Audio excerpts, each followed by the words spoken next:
my code tips. Wish you a happy new year.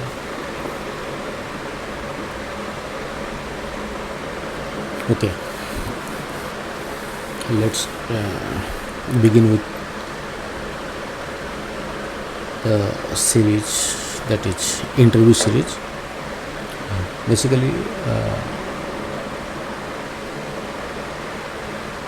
we'll try to cover up 5 to 6 questions in each series, each Monday.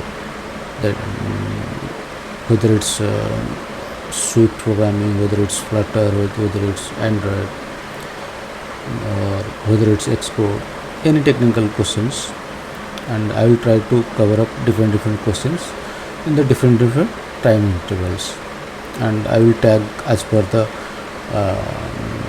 part 1, part 2, part 3 of this series or that series, so that you can continue so that you can continue from last segment.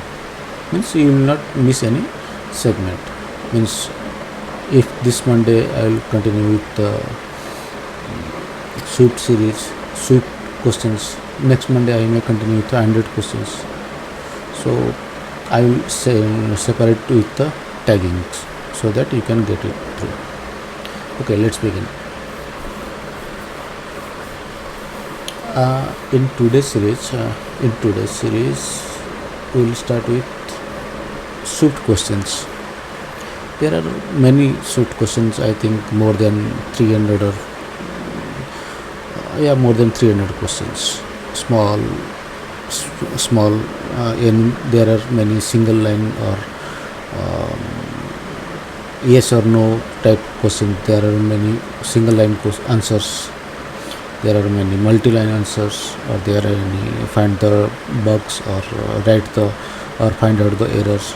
So basically these are the different types. Okay, we will try to cover up. Let's see. Okay, first question is, that is the most I think any iOS interview, this question frequently asked by interviewer, that is,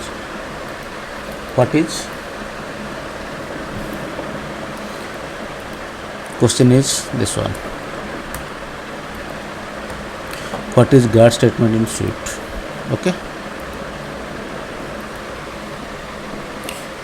so answer is that guard statement that transfer the control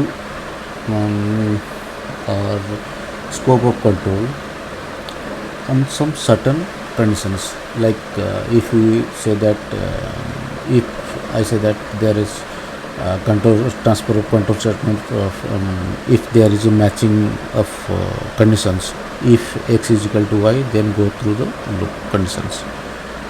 But any guard statement just opposite of that. Okay, if that does not match, then go, otherwise throw the error. Or if I can say that let me provide you some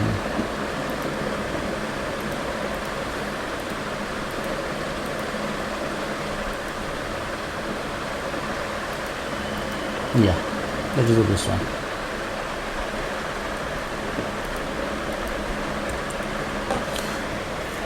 So this one the best one. Okay, so what will be the output?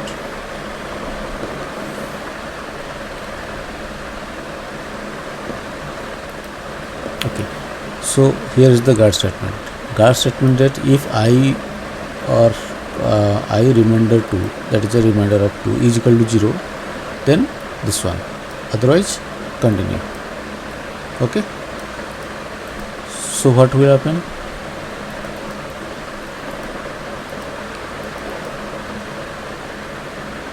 It will print the even numbers.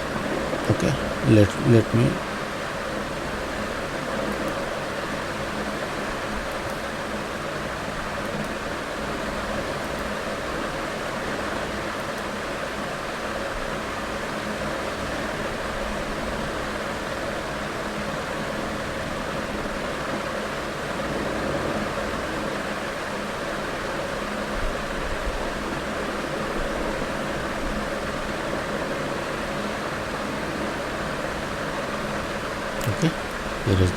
here's the answer: 2, 4, 6, 8, 10.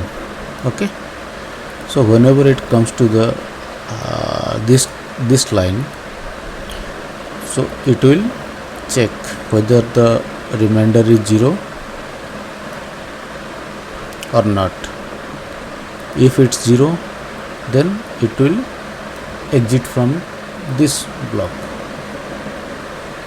Okay, it will not continue, otherwise continue and print I. So that's the case. Means you can say that just opposite of if condition. In if condition, what we try to print out there, let me, if x is equal to true, so just assume I. Okay, so this condition will be your this will be the your code here. Okay, this is the normal if conditions, but guard statement is just works the opposite of the if condition. Okay, so next question is, what is the difference between if, let and guard? What is the difference between if, let and guard? For if, let, you don't need to have it inside any functions. Okay, but in guard statement you have to you can say that in a proper way.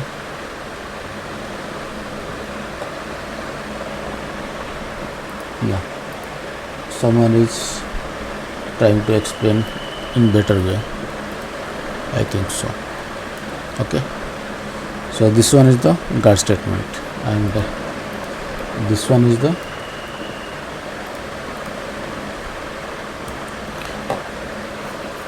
okay, the credit goes to, I think, some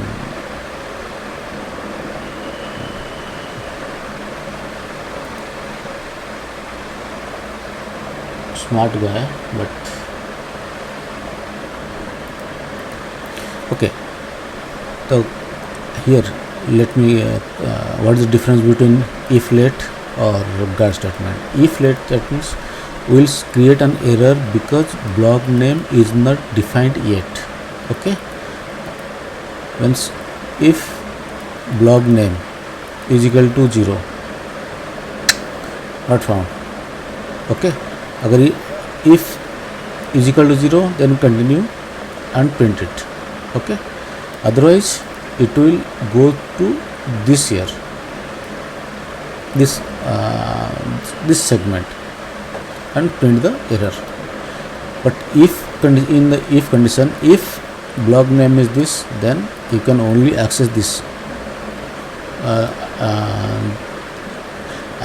piece of code. Outside code block it does not exist.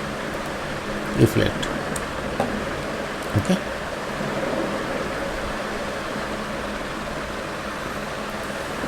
got it? Means if you are matching this one, then you can execute this one, but here if you are matching this one, this what I said, that the error will come normally. Means it protects you, or it allows only or it allows this piece of code only when there is some error, and in this case it allows only if there is no error. Okay, so that is the main difference. Guard lets you to let the user, or let that piece of block of code, that this piece of code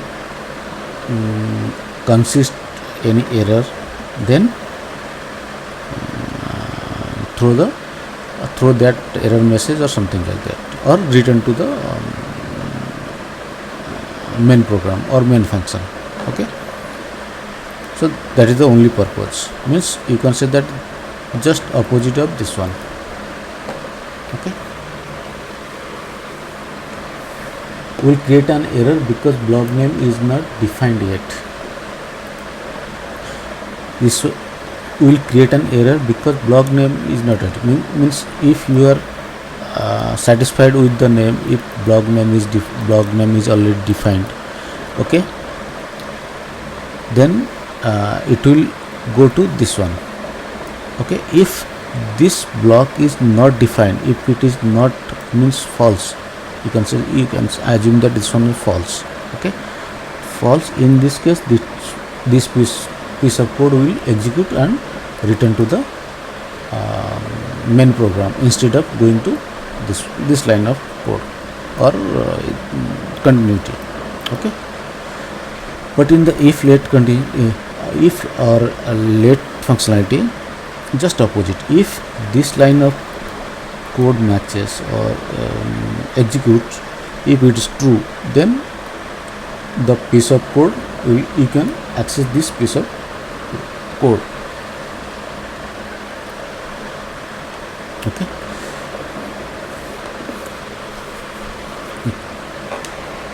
now let's come to the third question. What is optional binding? Optional binding, you can say that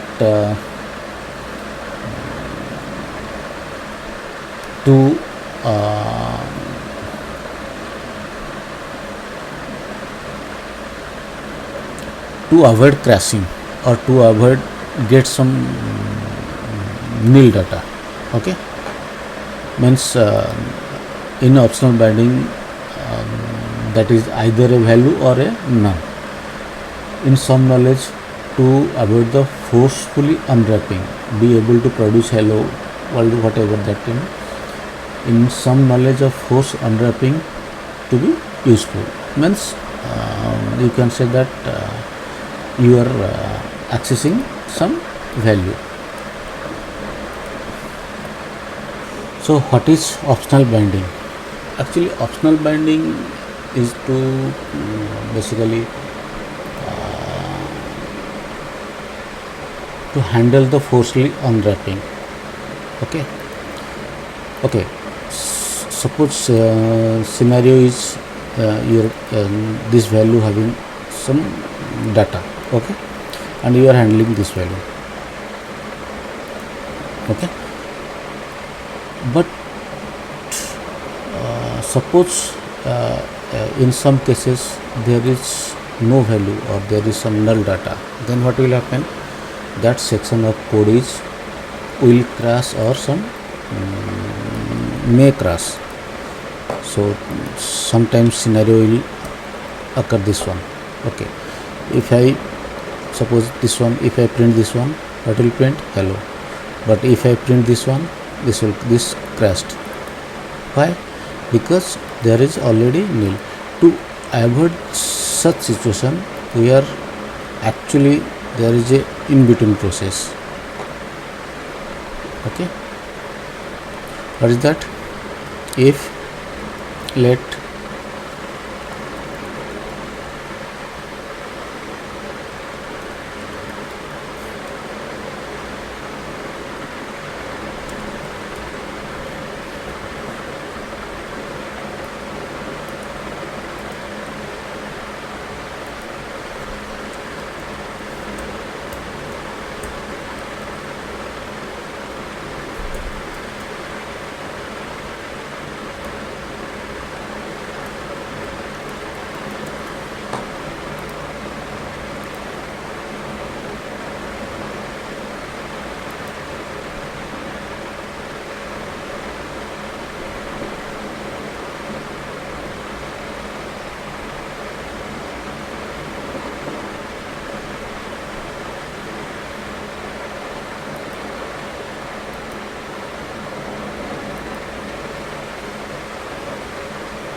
This is the error.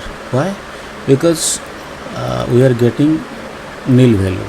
To handle this nil value, we are first checking if that value, if the string variable or any variable contains any value or not.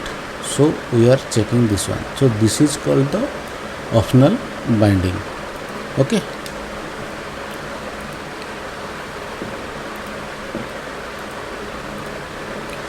So then what is optional chaining? Optional chaining is a process for querying and calling properties or methods of an optional that might currently be nil. Okay. So optional chaining, suppose let me, so I think you are clear with the optional binding. Optional binding, that is to checking whether that variable having some data or not. To if there is any nil data, to avoid the nil data, we are first cross checking with the if let statement, that if that particular variable having some data or not. Okay. So this is the procedure. First you have to check this one. If there is some data, then proceed with that data. If there is any error, if there is any some blank data, or you are suspecting that this variable might get some blank data from remote server, then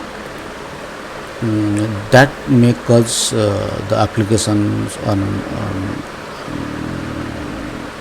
application may crash, or application may behave some random behavior.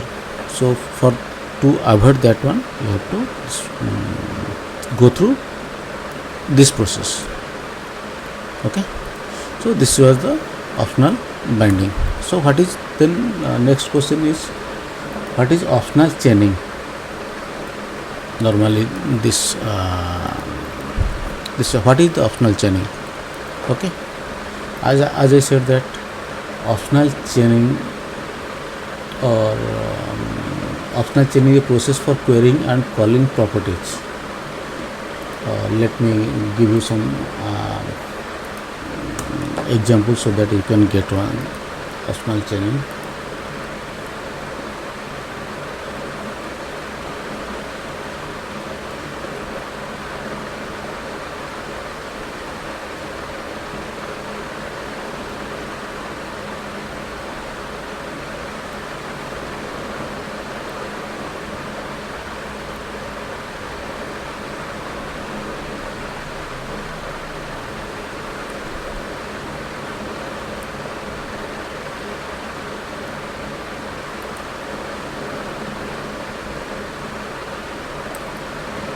Okay. So here is the example. So this one class, that is resident, and residence is another class with the this one. So let me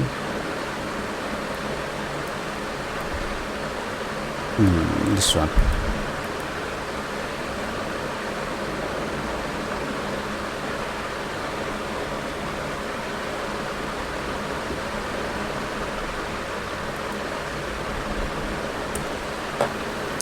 So what will happen here? So here John is nothing but a person. Let me create a subclass of that one. Okay, this one the person class, this one the resident class, and John is the object of that person class.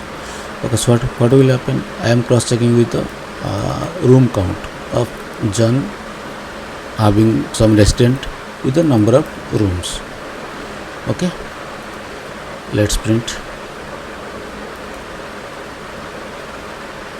Unable to retrieve the number of rooms. Why? And why this happened?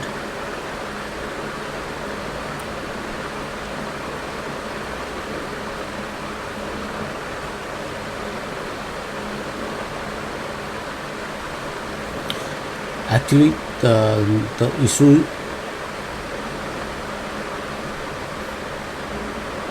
actually the issue is what the John resident or number of rooms, because it should not be, because John having some resident and resident having one room, so it should be room count. I think it should be printed this one. So actually let me comment this one so that you can get okay.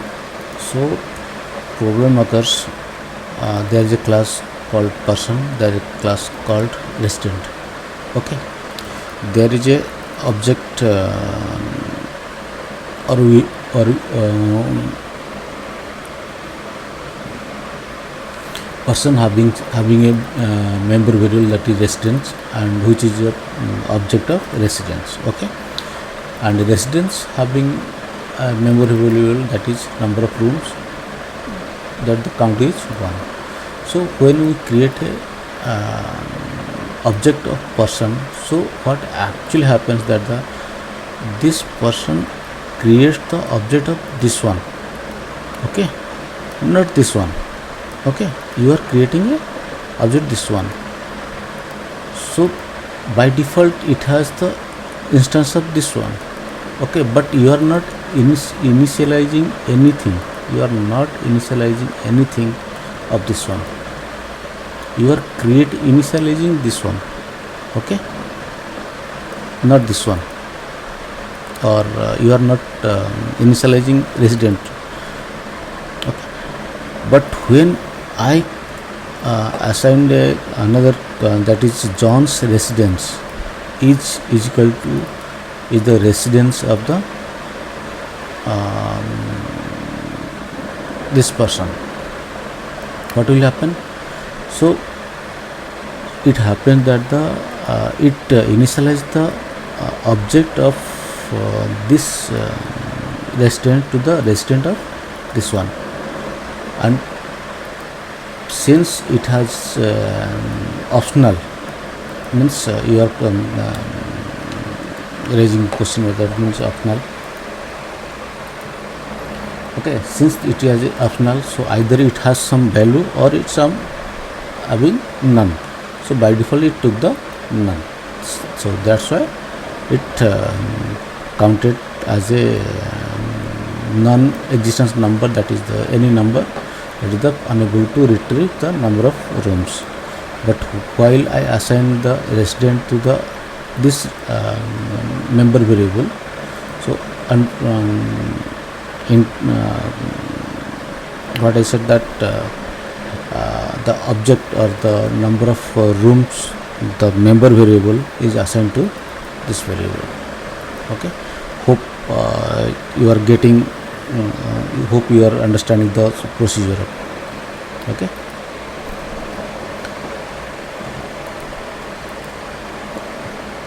let me first comment this one.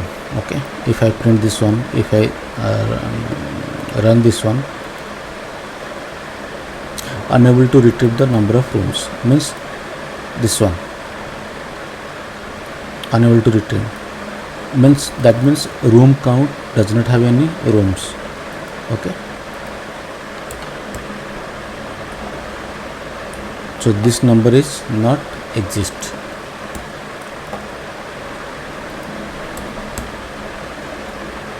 Okay, so this number is not exist. So what I let me go through this one.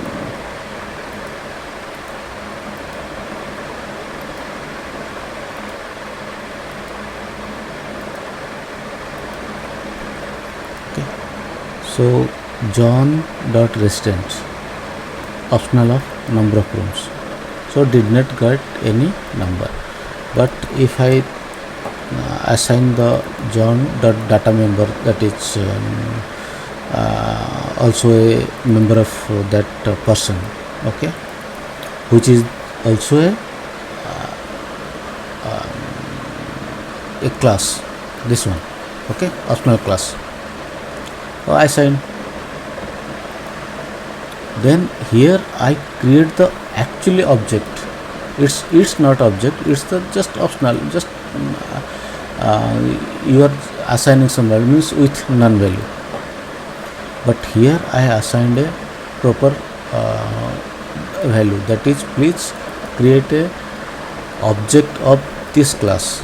So what happened, so this data member is ultimately attached to this one state.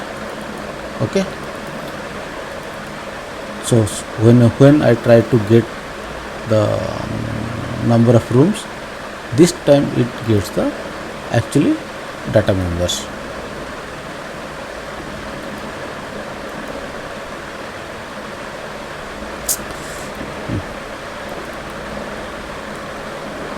Sorry, this one. Okay,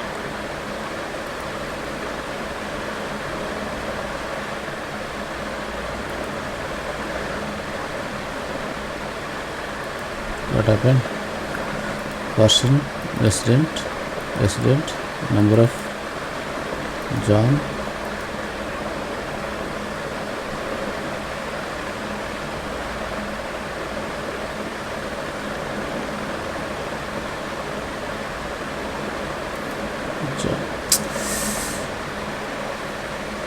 sorry,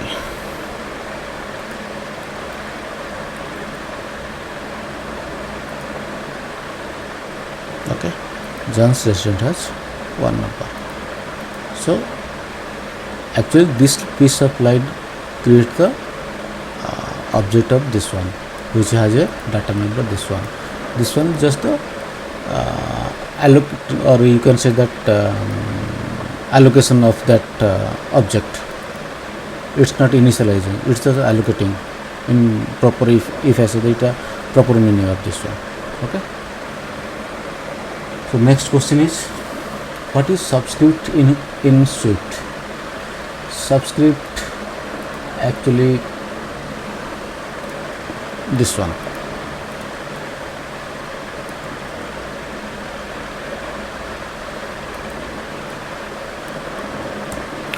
What is subscript in Swift? Subscripts are used to access information from a collection or sequence or a list in classes, structure, enumeration without using a method. Means you don't need any method, just like that one.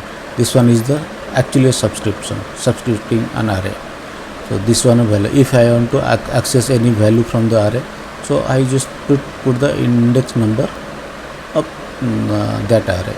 So for that I don't need any method to print the value. Okay, so that is the subscription. So I will put the answers, all these answers in description box, so that you can get the details. Okay, thank you friends, see you in next video.